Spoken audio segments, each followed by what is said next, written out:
Hey everyone, कैसे हैं आप सभी। चलिए मैं लेकर के चलता हूँ आपको मैथ्स की उस खूबसूरत दुनिया में जहाँ पे आप और मैं हम दोनों ही मिलके क्वेश्चंस को डुएबल और आसान बनाएंगे। इसी के साथ मॉक टेस्ट है ये, इसमें सारे ही क्वेश्चन कवर हैं। लगभग हर क्वेश्चन को यहाँ पे फ्रेम किया गया है, चाहे वो सिंप्लीफिकेशन हो, अरिथमेटिक हो, डीआई हो, नंबर सीरीज हो, या पजल सीटिंग या क्वाड्रेटिक क्वेश्चन हो, है ना। हर क्वेश्चन को बहुत ही रिलैक्स वे में हम सॉल्व करेंगे। जानेंगे किस तरीके की अप्रोच हम लगाएं, इजी से इजी मेथड से हम उसको सॉल्व कर लें। और इसी के साथ पहला क्वेश्चन मैं आपके सामने रख रहा हूँ। देखिए ये पहला क्वेश्चन है, आराम से बनाओ, अरिथमेटिक से स्टार्ट है। ठीक है, पहले आप सॉल्व करो, फिर हम साथ में इसको करेंगे और आप सॉल्यूशन को चेक करना। जैसे कि पहला क्वेश्चन में क्या लिखा हुआ है, देखो ए और बी है, इनके 4 साल बाद जो एज है वो 7:9 हो गई है। इसके बाद क्या हुआ है, ए और बी की 8 साल पहले जो रेशियो दिया है एज का, वो कितना दिया है, 2:3, है ना। ऐसे ही सी की एज हमसे पूछी हुई है 5 साल बाद। 5 साल बाद किसके कम 5 साल ज़्यादा है, किससे, ए से ज़्यादा है। तो देखो हम सबसे पहले क्या करते हैं, क्यों ना मैं ऐसा लिख लूँ कि ए और बी का रेशियो दिया है, 4 साल बाद दिया है, तो 4 साल बाद ऐसा कुछ दिया होगा ए और बी का, है ना। रेशियो दे के रखा है, कितना दे के रखा है, 7:9। ऐसे ही ए और बी का रेशियो दिया है, 8 साल पहले दिया, वो कितना दे के रखा है, 2:3, राइट। सी की एज है वो कितनी, ए से 5 साल ज़्यादा है, मतलब जो भी ए की एज होगी, मान लो ए की जो भी प्रेजेंट एज है उसमें 5 साल हम जोड़ेंगे तो हमें किसकी एज मिलेगी, सी की मिलेगी, राइट। ये दे के रखा है। आप एक एक बात बताओ, मान लो ये प्रेजेंट एज है ना, प्रेजेंट एज से 4 साल बाद, मतलब 4 साल आगे चले गए, और प्रेजेंट एज से ही 8 साल पहले, मतलब 8 साल पहले चले गए, है ना। तो इन दोनों का डिफरेंस कितना हो रहा है, मतलब यहाँ से मुझे प्रेजेंट तक आने में 8 साल लगेंगे, और यहाँ से 4 साल आगे जाने में मुझे 4 साल और लगेंगे, तो 8 साल प्लस 4 साल, है ना, 4 ईयर्स, कितना हो गया, 12 ईयर्स। मतलब कि टोटल जो डिफरेंस आ रहा है यहाँ से यहाँ तक, वो 12 साल का आ रहा है ना। लेकिन यहाँ पे देखो, अब एक बात बताओ, आपकी एज 10 साल है और आपके मित्र की या फ्रेंड की एज है 8 साल, तो दोनों का डिफरेंस कितना है, आप बताओगे कि 2 साल है। ऐसे ही मैंने कहा कि आपकी एज अगर 2 साल बढ़ गई, तो आपके फ्रेंड की एज भी 2 साल बढ़ गई। अब बताओ कितना डिफरेंस है, तब भी आप बोलोगे 2 साल। इसका मतलब डिफरेंस तो कभी चेंज नहीं हो रहा एज का, आपके दोनों की एज में डिफरेंस तो कभी चेंज नहीं हो रहा। तो इसका एक्चुअल मीनिंग क्या हुआ, इसका एक्चुअल मीनिंग ये हुआ कि जब भी यहाँ पे रेशियो में दिया है या फिर एक्चुअल एज दी है, उनके बीच का डिफरेंस कभी भी चेंज नहीं होता है ना, उसमें बदलाव कभी भी नहीं आता। तो क्यों ना हम इनका बीच का देखो, एज में रेशियो में चेंज नहीं होना चाहिए, तो यहाँ पे रेशियो में देखते हैं चेंज है कि नहीं। देखो दो, यहाँ पे कितना रेशियो डिफरेंस आ रहा है, 2 का, यहाँ पे कितना आ रहा है, 1 का, जबकि चेंज नहीं होना चाहिए, है ना। क्योंकि एज देखो घटे या बढ़े, इंक्रीज हो जाए डिक्रीज हो जाए, बीच का डिफरेंस चेंज नहीं होता, अभी हमने देखा। तो क्यों ना हम इसको सेम बना लें। कैसे, इसको मल्टीप्लाई कर दो 2 से, इसको मल्टीप्लाई कर दो 1 से, क्या होगा, देखो ये होगा 7, ये 9, एज इट इज मिल गया हमें, जैसा था वैसे ही मिल गया। ऐसे यहाँ पे 2 का मल्टीप्लाई अंदर करोगे 4 मिलेगा, यहाँ पे 6 मिलेगा। अब देखो डिफरेंस, यहाँ पे भी 2 आ रहा है, यहाँ पे भी 2 आ रहा है, मतलब एज का जो डिफरेंस था, रेशियो के जो बीच में डिफरेंस था, वो तो सेम हो गया। अब हम एक्चुअल निकाल सकते हैं, देखो यहाँ पे 12 था, तो यहाँ पे कितना हो रहा है, इस 12 की वैल्यू कितनी आ रही है, देखो यहाँ पे डिफरेंस कितना हो रहा है, 3, 7 - 4 3, मतलब 3 की वैल्यू हमारे पास आ गई 4, तो 1 की वैल्यू कितनी आई, 3 से काटो कितने बार, 4 टाइम्स, मतलब 1 रेशियो की वैल्यू 4 आ गई। हमें सी की एज निकालना है, वो कितनी है, ए से 5 साल ज़्यादा है, तो हम पहले किसकी निकालेंगे, ए की निकाल लेते हैं। देखो ए का कोई सा भी ले लो, ये वाला पार्ट ले लो चाहे ये वाला पार्ट ले लो, ये ए की एज बता रहा है, ये बी की एज शो कर रहा है। तो 7 की वैल्यू देखो, 1 की वैल्यू 4 है, 7 की वैल्यू कितनी होगी, 7 × 4 मतलब 28, है ना। लेकिन ये कितने साल बाद थी, 4 साल बाद थी, तो हमें 4 साल कम करना पड़ेगा प्रेजेंट एज पाने के लिए, तो वो कितना हो जाएगा, 24। अब देखो ये ए की एज आ गई प्रेजेंट, सी की एज 5 साल ज़्यादा है, तो इसमें कितने जोड़ोगे, 5, तो आंसर क्या मिलेगा, यू विल गेट 29 ईयर्स, है ना।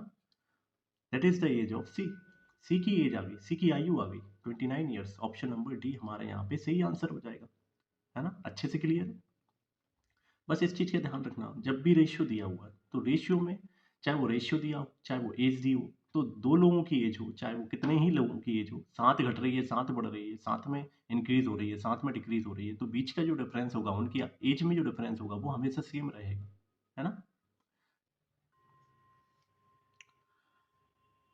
देखो नेक्स्ट क्वेश्चन करते हैं। बोट कवर कर रही है d किलोमीटर, मतलब d डिस्टेंस कवर कर रही है अप स्ट्रीम में, ऐसे ही वो डाउन स्ट्रीम में कर रही है, लेकिन समय ले रही है 50 आवर्स और 25 आवर्स, है ना, 25 घंटे और 50 घंटे। अप स्ट्रीम में कितना ले रही है? 50 घंटे। डाउन स्ट्रीम में कितना ले रही है? 25 घंटे, है ना। स्पीड दी है स्ट्रीम की 4 किलोमीटर पर आवर। तो देखो डाउन स्ट्रीम अप स्ट्रीम क्या होता है, तो यहाँ पे देखो, यहाँ पे मान लो कोई बोट है ना, बोट ये रिवर है, तो बोट किस डायरेक्शन में जा रही है? इस डायरेक्शन में जा रही है, सेम डायरेक्शन में जा रही है, इसी के साथ बह रही है। तो देखो इसकी जो स्पीड होगी, रिवर की कुछ स्पीड होगी, ऐसे ही बोट की कुछ स्पीड होगी, सेम डायरेक्शन में जा रहा है, मतलब बोट की स्पीड ये रिवर की स्पीड झटका देगी, बढ़ाएगी। तो बढ़ाने को क्या बोलेंगे? इंक्रीज, मतलब प्लस हो रहा है। तो बोट की स्पीड, मतलब बोट की स्पीड यहाँ पे लिखोगे, बोट की स्पीड प्लस रिवर की स्पीड इक्वल्स टू आपको क्या मिल गया? Down stream. ऐसे ही अप स्ट्रीम निकालोगे तो वो क्या हो गया? मान लो बोट इस तरफ जा रही है, इस डायरेक्शन में, और रिवर इस तरफ बह रही है, तब क्या होगा? ये रिवर इसकी स्पीड को इफेक्ट करेगी, प्रभावित करेगी। उससे क्या होगा? बोट की स्पीड कम हो जाएगी, है ना, झटका पड़ेगा, इस पर पुश पड़ेगा। तो उसमें क्या होगा? बोट की स्पीड तो वही रही, लेकिन स्ट्रीम की स्पीड इसमें से कम हो जाएगी, है ना, क्योंकि बोट की स्पीड पे इफेक्ट पड़ रहा है ना, रिवर इस तरफ बह रही है, बोट इस तरफ जा रही है, तो ये कहीं ना कहीं इसको झटका देगी, पुश करेगी। तो इसको बोला हमने अप स्ट्रीम। अब देखो आंसर, क्वेश्चन कैसे हो गया? डाउन स्ट्रीम इक्वल्स टू, हम क्या निकाल, मतलब distance equals to speed into time होता है। तो स्पीड हमें क्या दी है? पहले दी है अप स्ट्रीम, तो अप स्ट्रीम में कितना लग रहा है टाइम? 50 आवर्स, ये हमने टाइम लिखा। टाइम इंटू स्पीड होता है, तो स्पीड क्या दी है अप स्ट्रीम? बोट की स्पीड माइनस रिवर की स्पीड। वो कितनी दी थी? वो 4 किलोमीटर दी है, तो मतलब माइनस के हम 4 रख देंगे। स्ट्रीम को हम क्या बोलते हैं? स्ट्रीम को हम बोलते हैं रिवर, धारा, कुछ भी बोल सकते हैं। ये हमें पहली इक्वेशन मिल गई, पहली वैल्यू मिल गई। ऐसे ही सेम डिस्टेंस वो कवर कर रहा है, लेकिन 25 घंटे में कर रहा है ना। जब 25 घंटे में कर रहा है, 25 आवर्स में कर रहा है, तो बोट की स्पीड हमें नहीं पता, लेकिन स्ट्रीम की स्पीड पता है। ये लो ओवरऑल स्पीड, तो स्पीड इंटू टाइम बराबर डिस्टेंस, राइट। दो इक्वेशन आ गई। देखो ये डी और ये डी आपस में इक्वल है, डिस्टेंस आपस में इक्वल है ना, चाहे इस तरफ चले जाओ चाहे इस तरफ चले जाओ, आप डिस्टेंस तो सेम ही कवर कर रहे हो। जब इक्वल रखोगे तो देखो, ये 25 मल्टीप्लाई में, तो आप इसके नीचे जाएगा, तो ये 25 से ये 50 कितनी बार कटेगा? 2 बार। अंदर मल्टीप्लाई करो 2b माइनस 8, तो 2b, अब देखो ये प्लस का b है, उस तरफ ले जाओगे तो 2b माइनस b मतलब b। ऐसे ही ये माइनस का 8 है, इस तरफ ले जाओगे, है ना। s की वैल्यू कितनी थी? 4, 4 यहाँ रख दो। तो ये माइनस का 8 प्लस का 4 कितना हो गया? 12। तो बोट की स्पीड कितनी आ गई? 12। ऐसे ही अब हमें क्या चाहिए? डिस्टेंस। तो बोट की स्पीड कहाँ रख दो? कहीं भी रख दो। जैसे मान लो यहाँ रख दिया, 12 प्लस 4 कितना हुआ? 16।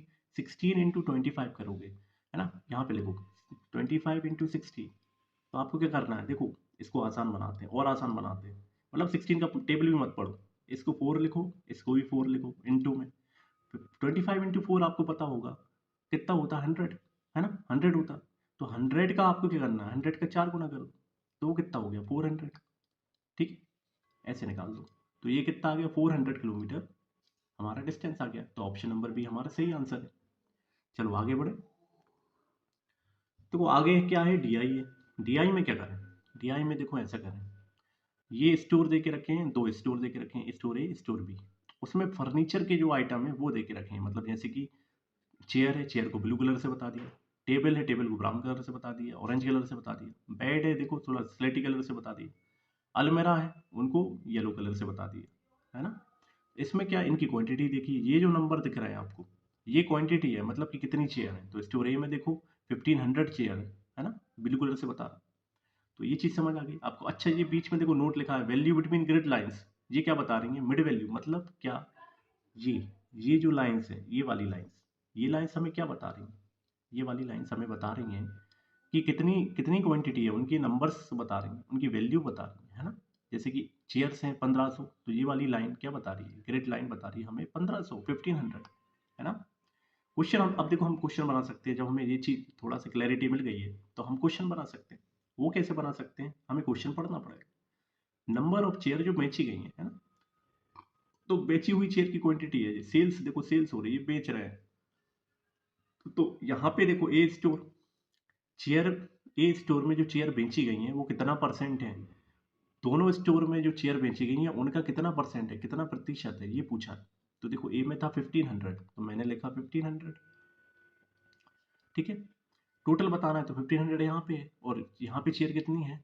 1200, मतलब 1500 प्लस 1200 ऐसा ऐड करो, या फिर सिंपल जीरो को भूल जाओ। 15 प्लस 12 कितना होता है? 27, 27, और 2 जीरो बढ़ा दो, मतलब 2700 है ना। परसेंट बताना है मतलब 100 से मल्टीप्लाई।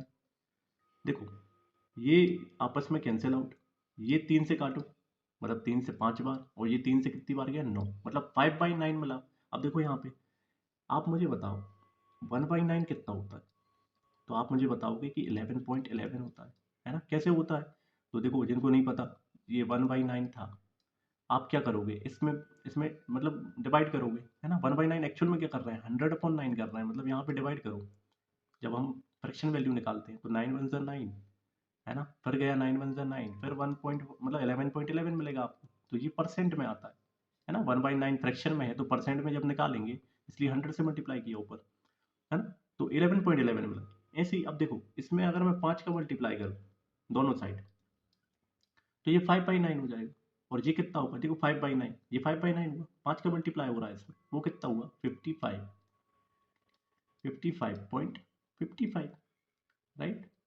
ये मिल गया, ये परसेंट में मिल गया हमें, तो हमारा राइट आंसर क्या हो गया 55.55%, है ना। 5/9 की वैल्यू आ गई। ऐसा नहीं है कि इसको लिखोगे पहले 500 करोगे फिर 9 से डिवाइड दोगे, ऐसा नहीं करना है। ये जो फ्रैक्शन आपको वैल्यू परसेंटेज से फ्रैक्शन, फ्रैक्शन से परसेंटेज, आप एक बार अच्छे से पढ़ लेना, उससे आपको आसानी हो जाएगी। या फिर नहीं भी पढ़ोगे तब भी मैं यहाँ पे क्लियर कर दूंगा, ठीक है। चलो अब आगे चलते हैं। देखो अनुराग देख के रखा है, अनुराग अभिलाषा, ये क्या कर रहे हैं, दोनों मिलके काम कर रहे हैं, 40% काम कर रहे हैं 30 डेज में। 40% काम कर रहे हैं, आप बताओ 40% की क्या वैल्यू होती है। तो देखो आराम से इसको मैं ऐसे नहीं लिख के बिल्कुल पूरा ऐसा मत सोचो कि हमें बहुत स्पीड से करना है, यहाँ रिलैक्स आराम से करना है, लेकिन एग्जाम में बहुत स्पीड से करना है ना। यहाँ पे सीख रहे हैं हर एक चीज को, मतलब बारीकी से इन डेप्थ में देख रहे हैं। 40% था, ये क्या परसेंट हटाया, नीचे 100 हुआ, नीचे 100 हुआ, तो नीचे जब 100 है तो एक जीरो से एक जीरो काटोगे तो 4/10 होगा, 2 से काटोगे तो 2/5 होगा, मतलब 40% की वैल्यू 2/5 है ना। ये क्लियर है आपको, इसका मतलब 2/5 जो भी काम हो रहा है वो कितने दिन में हो रहा है, 30 दिन में हो रहा है, यही चीज बोली हुई है। तो एक बार बताओ एक काम कितने दिन में होगा, हमें मुझे बताना है कि एक काम कितने दिन में होगा, तो मैं क्या करूंगा, क्योंकि कोई भी काम अपने आप में एक काम होता है, या फ्रैक्शन में एक होता है, परसेंटेज में 100% होता है, कुछ भी निकाल सकते हैं। तो देखो ये 5 था, उठा के इस तरफ ले जाओ, ये 2 था, उठा के नीचे ले जाओ, है ना। तो यहाँ 1 की वैल्यू आएगी, क्यों, क्योंकि इसके मल्टीप्लाई में कुछ नहीं है तो 1 है, जब कुछ नहीं होता तो हम 1 मानते हैं। 1 इंटू 2/5 करोगे 2/5 मिलेगा, तो 1 की वैल्यू कितनी आ गई, यहाँ से देखो 2 से 15 टाइम गया, 15 इंटू 5 करोगे 75, राइट। तो मतलब पूरे काम को ये दोनों मिलके कितने दिन में करेंगे, अनुराग को ए से डिनोट कर लो, अभिलाषा को ए बी से डिनोट कर लो, पूरे काम को ये करेंगे 75 डेज में। ऐसे ही आकृति, आकृति का क्या लोगे, एक है, ये काम कर रही है लेकिन ये अकेले कर रही है पूरे काम को, वही उसी काम को, उस एक काम को, पूरे काम को कर रही है 150 डेज में, है ना। अब देखो ये टाइम था, तो मुझे क्या निकालना पड़ेगा, मुझे वर्क चाहिए, क्यों चाहिए, क्योंकि वर्क मेरे पास होगा तभी तो मैं क्या निकालूंगा कि तीनों मिलके कितने समय में काम कर रहे हैं। वर्क में मैं नीचे एफिशिएंसी रख दूंगा तो मुझे समय मिलेगा, तो मुझे एफिशिएंसी भी चाहिए, तो पहले मैं वर्क निकालूंगा एलसीएम मेथड से। देखो स्नो लॉ में बड़ा नंबर कौन सा है 150, तो 75 के टेबल में 150 आता है क्या, बिल्कुल आता है। 150 के टेबल में 150 आता है, बिल्कुल आता है। तो इसका जो एलसीएम आया, जो वर्क आया, जो माना हुआ वर्क आया, वो 150 आया, है ना। वर्क अपॉन में क्या रखोगे, टाइम, टाइम ये था, तो हमें यहाँ से एफिशिएंसी मिल जाएगी, है ना। वर्क अपॉन टाइम एफिशिएंसी होता है, 150 अपॉन 75 टू टाइम्स, 150 अपॉन 150 मतलब 1, है ना, ये एफिशिएंसी मिल गई। अब तीनों मिलके कितने समय में करेंगे, तो देखो ये दोनों की एफिशिएंसी, ये और इस आकृति की एफिशिएंसी, दोनों को ऐड कर दो, 3 मिल गया, 2 + 1 3।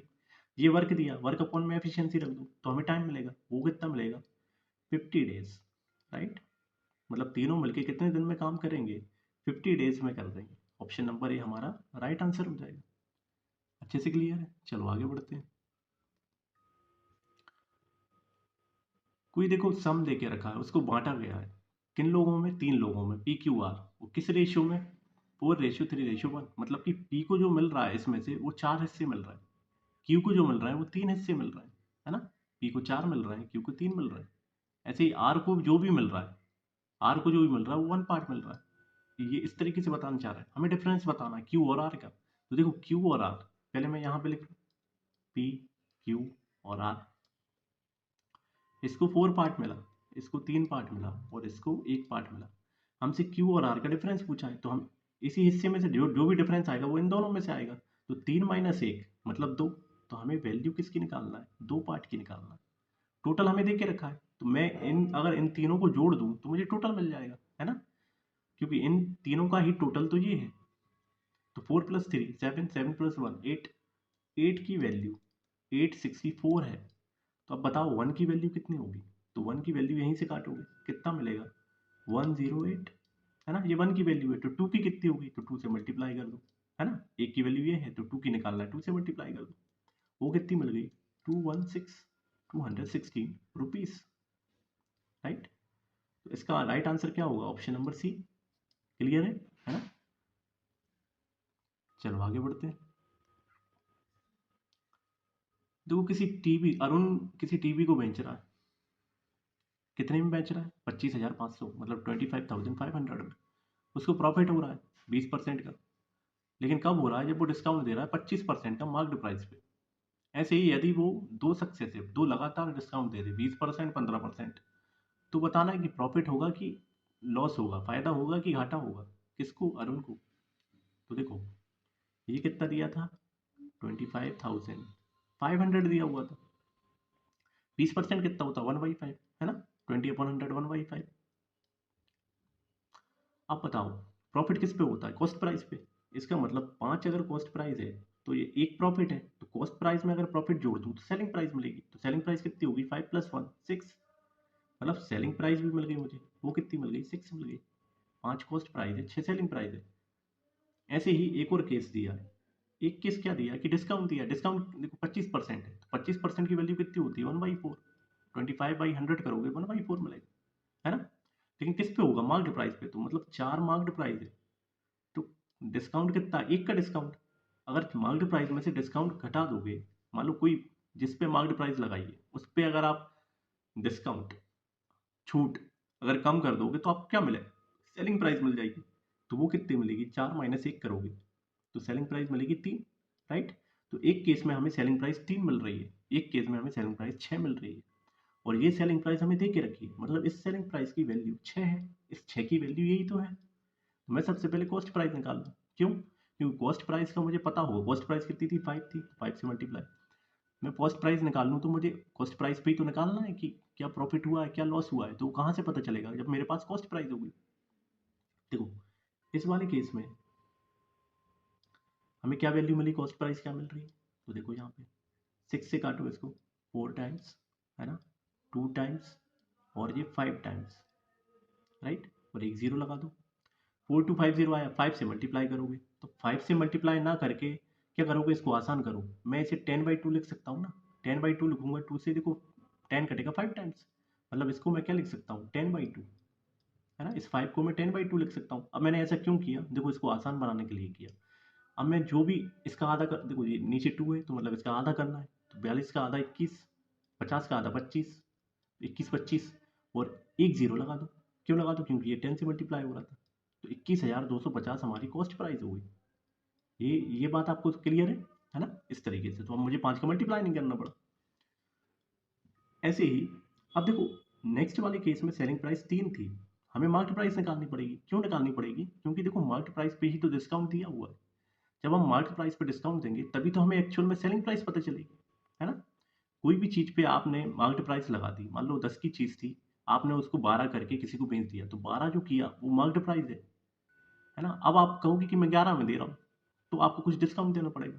तो 12 में से एक का डिस्काउंट दोगे तभी तो 11 में बेच पाओगे, है ना। तो वो ये डिस्काउंट है। तो उसके लिए आपको मार्केट प्राइस चाहिए। तो मार्केट प्राइस यहाँ से कैसे निकलेगी? सेलिंग प्राइस मुझे पता है 25,500 है। तो यहाँ पे लिखो 25,500 सेलिंग प्राइस। अब दूसरे वाले केस में क्या थी? 3। मार्केट प्राइस क्या है? 4, राइट। तो यहाँ से मार्केट प्राइस निकली। वो कैसे निकली? देखो 3 से काटो, 3 से कितनी बार जाएगा ये? 8 टाइम्स, 1 बचा यहाँ पे 5 टाइम्स, और 0 0, 4 का मल्टीप्लाई करोगे, है ना।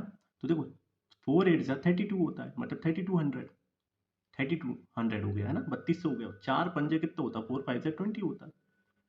तो मतलब कितना हो गया? ये कितना होगा? 3200 और 200 मतलब 34, मतलब 34, है ना। 2000 करोगे, 32,000 प्लस 2000 34,000, मतलब कि ये 34 आ रहा है, 34,000 आ रहा है। ये किस क्या आ गई, ये मार्केट प्राइस आ गई, राइट। इसको मल्टीप्लाई कैसे किया, देखो जिसको समझ नहीं आया वो बता रहा हूँ। मान लो भूल जाओ, ये 3 नंबर को भूल जाओ, ये कितना है 8000 है या नहीं, मतलब ये वैल्यू तो 8000 है, वंस टेंस 100,000 8000 है। इसके बाद ये वैल्यू क्या है 500 है। जब 8000 में 500 जोड़ोगे तभी तो 8500 बन रहा है ना। तो मैंने पहले 8000 का मल्टीप्लाई 4 में कर दिया तो 32,000 मिला।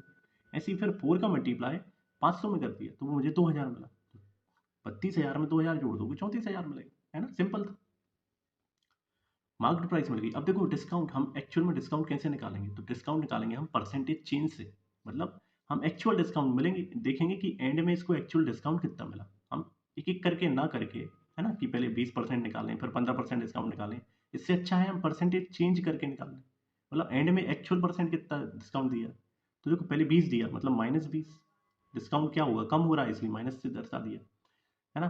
परसेंटेज चेंज का फॉर्मूला ये होता है A+B अपॉन 100। तो यहाँ पे माइनस इसलिए लिया क्योंकि डिस्काउंट है। ऐसे ही दूसरा डिस्काउंट क्या था -15, है ना, और माइनस इंटू माइनस करोगे तो वो प्लस हो जाएगा। तो प्लस का क्या आ गया 20 × 15, मतलब 20 इंटू में 15 यहाँ लिख दो अपॉन 100 कर दो। तो ये एक्चुअल में वैल्यू क्या मिलेगी, देखो 20 और 15 मिलके कितना हो जाएगा 35, माइनस माइनस प्लस होता है। ऐसे ये तो प्लस हो चुका। अब देखो 20 से ये कितनी बार कटेगा 5 बार, 5 से 15 कितनी बार कटेगा 3 बार, तो मतलब कि माइनस का 35 प्लस का 3, वो क्या क्या मिलेगा माइनस का 32। मतलब डिस्काउंट एक्चुअल में जो ओवरऑल डिस्काउंट जो लास्ट में जो डिस्काउंट मिला है वो 32 मिला है, राइट। तो डिस्काउंट जब 32 है, मार्केट प्राइस ये है, तो डिस्काउंट के बाद सेलिंग प्राइस कितनी बची होगी भाई, 100 माइनस 32 करोगे क्या मिलेगा 68। मतलब ये मार्केट प्राइस पे 68% में उसको बेच दिया तो ये सेलिंग प्राइस आ गई, है ना।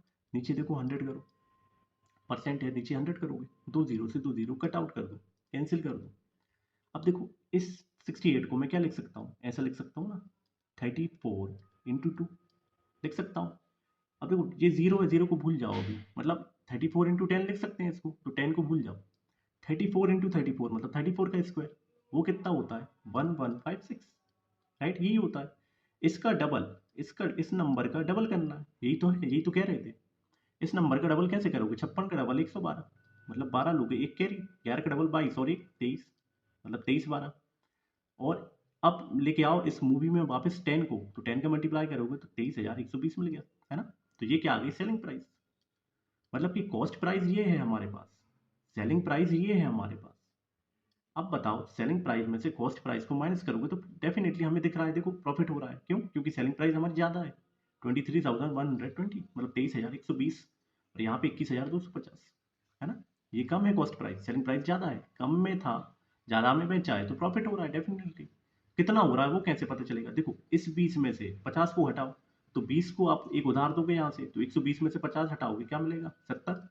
मतलब लास्ट की दो प्लेस जो भी आंसर आ रहा है उसमें लास्ट की दो प्लेस पर जो नंबर आएंगे वो 70 आएंगे। तो देखो ऑप्शन में कहाँ है, ऑप्शन में देखो, ऑप्शन नंबर ए में बिल्कुल है। अब देखो यहाँ पे बी में है क्या, नहीं है, तो ये आंसर नहीं है। इसमें भी नहीं है, सी में, डी में है क्या, डी में भी नहीं है, तो मतलब हमारा राइट आंसर क्या होगा ऑप्शन नंबर ए, है ना। कई बार हमें मल्टीप्लाई पूरा नहीं करना है ना, यूनिट प्लेस से भी निकाल लेंगे, जो वंस प्लेस पर जो भी डिजिट है या फिर टेंस प्लेस पे जो भी डिजिट है, बस उतना ही चेक करके हम आंसर निकाल देते हैं, है ना। कई बार ऐसे ही हो जाता है, कई बार अगर ऑप्शन मैच हो रहा है जैसे 70 यहाँ भी आ जाता, तब क्या करते, तब आपको एक और डिजिट चेक कर लेते, है ना। इस तरीके से क्वेश्चन को करना है, राइट। एक एक चीज क्लियर है, यहाँ से देखो आपके 5-6 जितने भी कॉन्सेप्ट हैं सब क्लियर होगा। अब अगर क्लियर देखो समझ नहीं आता है तो एक बार और रिवाइंड करके जरूर देखना, जिससे क्लैरिटी और अच्छी हो जाए, वैसे जरूरत नहीं पड़ेगी, राइट। अब हम बढ़ते हैं आगे। एवरेज देके रखा है किसका, ए बी और 36 का, है ना। अब ऐसा मत सोचना कि ये 36 है तो थोड़ा अटपटा लगने लगे, है ना, अटपटा साउंड करे आपको कि ए बी और 36 का एवरेज देके रखा है तो इसमें कुछ करना है क्या, ऐसा कुछ नहीं करना। इसको भी ऐसा एज्यूम करो कि ये भी कोई एलिमेंट है ना, जैसे ए बी है तो ये सी है, ऐसा कुछ एज्यूम करो। ऐसे ही देखो ए बी सी मतलब 3 एलिमेंट है 1 2 3, इसका एवरेज 25 है, तो टोटल कितना होगा 25 × 3, है ना। 25 × 3 क्यों करोगे, क्योंकि हर एक को 25 25 मिला है, इसको 25 इसको 25 इसको 25, है ना।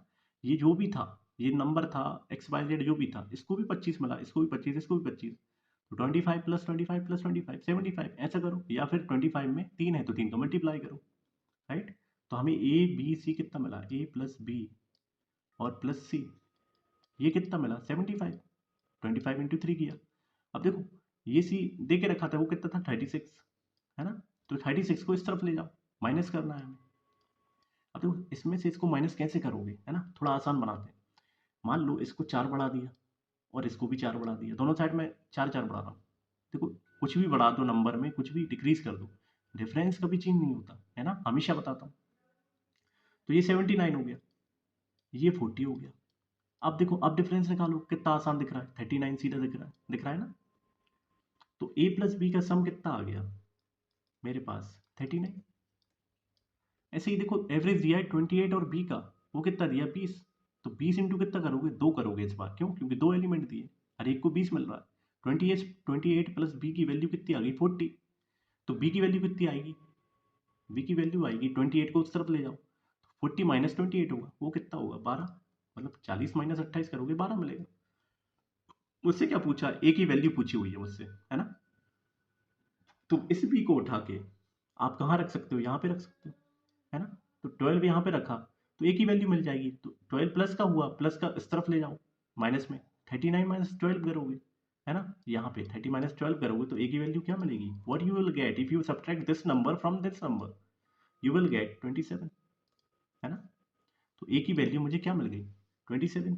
ऑप्शन में कहाँ है, ऑप्शन नंबर हमारा बी हमारा राइट आंसर हो जाएगा। चलो अब बढ़े आगे। देखो रॉन्ग नंबर सीरीज आ गई है ना, मतलब हमें गलत संख्या बताना है, इस सीरीज को पढ़ना है, अच्छे से रीड करना है और उसके बाद देखना है कि यहाँ पे हमारा रॉन्ग नंबर कौन सा है। तो देखो ये नंबर, देखो आपको कुछ ऐसा दिख रहा है कि बहुत ज़्यादा इंक्रीज नहीं हो रहा है, मतलब कि 67 से डायरेक्ट 500 600 नहीं हो रहा है, थोड़ा थोड़ा इंक्रीज हो रहा है, दिख रहा है ना। इसका मतलब इसमें कहीं ना कहीं हम डिफरेंस चेक करते हैं। लगभग देखो 90% क्वेश्चन में डिफरेंस ही चेक किया जाता है, क्योंकि उससे ही क्लैरिटी मिलती है कि मल्टीप्लाई हो रहा है या फिर अंदर भी इसमें क्या डिविजिबल रूल कुछ लग रहा है ना, या फिर कुछ और फैक्टोरियल मेथड कुछ लग रही है, तो वो वहीं से पता चलता है। तो देखो यहाँ पे डिफरेंस देखते हैं, यहाँ पे डिफरेंस कितना है।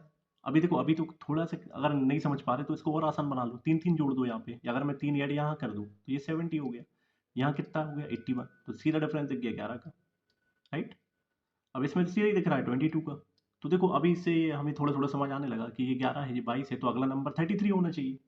अब देखो यहाँ पे डिफरेंस 33 है क्या, हाँ तो बिल्कुल है, 100 और 133 का डिफरेंस देखोगे 33। तो नेक्स्ट टर्म क्या आना चाहिए 44, 44 आना चाहिए। तो देखो 44 आ रहा है क्या, देखो 177 है, यहाँ पे 133 है, मतलब बिल्कुल 44 आ रहा है। तो नेक्स्ट टर्म क्या आना चाहिए 55।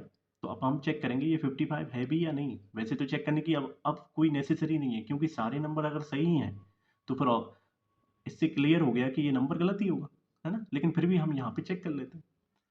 देखो यहाँ पे इस यूनिट प्लेस को देखो, वंस प्लेस को 3 में से 7 माइनस करोगे, एक कैरी लोगे, 13 माइनस 7 करोगे 6 मिलेगा। मतलब कि ये नंबर इसके इक्वल तो नहीं आ रहा, ये यूनिट प्लेस इसके इक्वल तो नहीं आ रही, इसलिए ये नंबर हमारा क्या हो गया, गलत हो गया। तो ऑप्शन कहाँ दिया है 233, ऑप्शन नंबर डी हमारा राइट आंसर हो जाएगा। चलो आगे बढ़ते हैं। अब देखो इस नंबर में भी देखो पहले क्या हुआ इंक्रीज, फिर क्या हो रहा है डिक्रीज, फिर इंक्रीज, फिर डिक्रीज, फिर इंक्रीज, ऐसा हो रहा है। तो इसमें हम क्या करें, इसमें देखो हम वही अगेन, ज़्यादा बड़े नंबर नहीं है तो हम क्या करेंगे डिफरेंस चेक कर लेते हैं, है ना, इन सब का डिफरेंस चेक कर लेते हैं। तो यहाँ पे देखो ये कितना है 4 4 की लाइन में 65 में से 20 घटाना है, 60 में से 20 घटाओ, सब्ट्रैक्ट करो 40 और प्लस 5 एक्स्ट्रा है तो 45, ठीक है। तो ये प्लस हो रहा है 45। यहाँ पे देखो ये 400 है, ये 300 है, तो 100 तो बचेगा ही बचेगा। अब देखो ये 65 है, ये 75 है ना, तो यहाँ पे कंफ्यूजन क्रिएट होगी। तो क्या करोगे 5 से 5 बस सीधा यूनिट प्लेस देखो, 5 से 5 जाएगा 0 बचेगा, है ना। 16 7 जाएगा मतलब 9 बचेगा, मतलब यहाँ पे 90 कम हो रहा है। अब देखो एक केस में 45 प्लस हुआ फिर 90 सब्ट्रैक्ट हो गया, तो अगला नंबर चेक करते हैं। अब आपको ऐसा लग रहा है ना देखो 45 प्लस हुआ 90 कम हो गया, तो 45 दोबारा प्लस होना चाहिए, या फिर क्या होना चाहिए इसमें 45 जोड़ोगे तो वो ऐड होना चाहिए, मतलब 135 और जोड़ना चाहिए, 45 का टेबल ऐसा कुछ। तो देखते हैं आगे क्या हो रहा है। तो देखो यहाँ पे क्या हुआ है और यहाँ पे क्या हुआ है और यहाँ पे क्या होगा। इस 375 में 423 बड़ा है, तो 423 से आपको कम करना है, तो पहले 75 से 100 तक जाओ, मतलब 400 तक जाओ, तो 25 बढ़ाना पड़ेगा। 25 से देखो 400 से 23 ज़्यादा है, 25 में 23 जोड़ो तो वो कितना हो गया, 25 में 23 जोड़ोगे 48 होगा, है ना। तो यहाँ पे देखो थोड़ा सा कहीं नंबर मिसमैच हो रहा है ना। पहले सही लाइन चल रही फिर मिसमैच सा। अब देखो आगे देखते हैं, अभी तो हम क्लियर नहीं कह सकते ना, तो ये आगे देखते हैं क्या हुआ है। देखो अब ये नंबर क्या हुआ है, ये तो ऐड हो, ये तो प्लस हो रहा था, ये सब कम हो रहा है। कम होने के लिए ये क्या हो रहा है, देखो पहले 30, यहाँ पे 30 लिखा है, 30 से 400 तक जाओ, कितना ऐड करना पड़ेगा 70, और ये 400 से 23 ज़्यादा है, मतलब 70 में 23 जोड़ोगे तो वो क्या मिलेगा 93, राइट, है ना, 93 मिलेगा। तो ये क्या कम हो रहा है। अब देखो इन दोनों का नंबर चेक करो, यहाँ 330 है, यहाँ 75 है, तो सीधा दिख रहा है 45, सीधा दिख रहा है। इसका मतलब यहाँ 45 था, यहाँ 45 प्लस हो रहा है, यहाँ -90 हो रहा है, तो देखो +45 -90 +45 होना था यहाँ, और यहाँ -90 होना था, तब जाके यहाँ +45 होगा। इसका मतलब नंबर कहाँ गलत है, नंबर ये गलत नहीं है, यहाँ गड़बड़ी है, क्योंकि शुरुआत कहाँ से हुई है, यहाँ से हुई है, यहाँ से नहीं हुई है, ठीक है। तो जब आप इस नंबर को सही करोगे, इसको 45 करोगे, तो देखो ये +3 एक्स्ट्रा था, तो वो यहाँ चला जाएगा, तो ये कितना हो जाएगा -90, है ना, ये ऑटोमेटिक सही हो जाएगा। तो हमारा कहाँ गलत हुआ है, देखो ये सही था, ये भी सही था, मतलब ये भी पेयर सही था, ये वाला पेयर गलत हो रहा है, मतलब हमारा गलत नंबर कौन सा है 423। ये चीज़ आपको, ये बात आपको क्लियर है, 423 में हमारा गलत नंबर, तो वो ऑप्शन कहाँ दिया है, ऑप्शन नंबर बी, ये हमारा राइट आंसर हो जाएगा, है ना। तो आप अगर ऐसे सोच रहे हो कि आगे से चेक करने पे ये आ रहा है, पीछे से चेक करने पे ये आना चाहिए, तो ये गलत होना चाहिए, नहीं ये गलत क्यों नहीं हो रहा, देखो आप जब पीछे से चेक करोगे तो ये नंबर तो सही है, क्योंकि इन दोनों का डिफरेंस तो 45 है, मतलब ये नंबर तो बिल्कुल सही है। जब इन दोनों में निकाल रहे हो तो गड़बड़ी आ रही है, और इन दोनों दोनों में निकाल रहे हो तो गड़बड़ी आ रही है, इसका मतलब एग्जैक्ट में ये नंबर है, ठीक है। चलो आगे बढ़ते हैं। तो अब आ गए हमारे पास सिंप्लीफिकेशन के क्वेश्चन, इसमें हम स्पीड बढ़ाएंगे, है ना, स्पीड बढ़ाएंगे, लेकिन मेथड से हम कुछ भी कॉम्प्रोमाइज़ नहीं करेंगे, मेथड अच्छी रखेंगे, सिंप्लिसिटी को फॉलो करेंगे, काफ़ी सिंपल वे में करना है, कॉमन सेंस का यूज़ करना है, कोई ट्रिक ब्रिक नहीं लगाना है। यहाँ पे ट्रिक के सेशन बिल्कुल नहीं होते हैं, ट्रिक का आपको जो भी देखना हो वो आप दूसरे चैनल पे जाके देख सकते हो, है ना। यहाँ पे वो देखा जाएगा जिसमें एग्जाम में आप किस तरीके से अप्रोच करोगे, क्योंकि एग्जाम में बैठते हैं तब ट्रिक हमारे दिमाग में आती ही नहीं है ना। आप किसी भी स्टूडेंट से पूछोगे उसके दिमाग में कभी ट्रिक नहीं आएगी, उसके दिमाग में सिर्फ वही चीज़ आएगी कि सामने क्वेश्चन है और मुझे उस क्वेश्चन को देखना है, मैं कैसे करूँ, तो वो अपने आप ट्रिक डेवलप करेगा दिमाग में, ठीक है। तो देखो यहाँ क्या होगा, नीचे वाला नंबर देखो 53 में से 38 माइनस करना है, डिफिकल्ट लग रहा है, इसको आसान बनाते हैं, 2 ऐड कर दो, राइट। अगर मैं दोनों साइड 2 ऐड करूँ तो देखो 55 40, इनका डिफरेंस अब सीधा दिख रहा है कितना 15, इस 15 को उठा के यहाँ ले जाओ, तो 15 × 4 हुआ 60, राइट, तो 60 मिल गया। अब देखो ये -68 है, इसको उठा के उस तरफ ले जाओ, तो पहले 60 + 60 ऐड करो 120, और 8 एक्स्ट्रा था, तो 120 + 8 128। अब एक बात बताओ, ये 16 क्वेश्चन मार्क है, इसकी वैल्यू मतलब इसके इक्वल 128 है, तो 16 के टेबल में 128 कितनी टाइम्स आता है, अगर मैं आपसे पूछूं तो 8 टाइम्स आता है ना। 16 का टेबल तो आता है, अगर नहीं आता कोई बात नहीं, कोई बात नहीं, नहीं आता। देखो यहाँ पे ये 16 था, मैंने ऐसा लिखा, ये नीचे ही जाएगा, तो इसमें इसमें ऐसा कौन सा नंबर मैं मल्टीप्लाई कर दूं कि पहली जो वैल्यू है ये वाली वैल्यू 8 मिल जाए मुझे, तो आप क्या बोलोगे कि मैं 8 का मल्टीप्लाई कर दूं, है ना। 8 × 6 = 48 होता है, तो मतलब मुझे यूनिट प्लेस 8 मिल गई, है ना। तो इससे पता चल गया कि इसका आंसर जो भी आ रहा होगा वो 8 आ रहा होगा, 8 के फॉर्म में आ रहा होगा। तो देखो ऑप्शन में कहाँ है, ये रहा 8, ठीक है। तो ऑप्शन नंबर ए हमारा सही जवाब हो जाएगा। अब देखो यहाँ पे क्या दिया, 2 + 6 8 होता है, 8 से काटोगे इसको 48 को, तो 8 टाइम्स कटेगा, मतलब 6 टाइम कटेगा, 8 × 6 = 48, 6 × 3 करोगे 18 मिलेगा, है ना, ये 18 मिल गया। 18 - 72 + 128, अब तो हमें सीधा जोड़ना घटाना है। तो कैसे जोड़ोगे, देखो इसका 2, इसमें से इसमें 2 तो एक्स है ना 8 में, तो इसका 2 इसको दे दो, तो इसको 2 2 दे दिया, तो कितना मिलेगा, कितना बन गया ये 20, है ना। ये कितना बचा 126, तो 20, अब देखो 20 में 26 जोड़ोगे 46 मिलेगा, 100 + 46 146, 146 में से 72 माइनस करना है ना।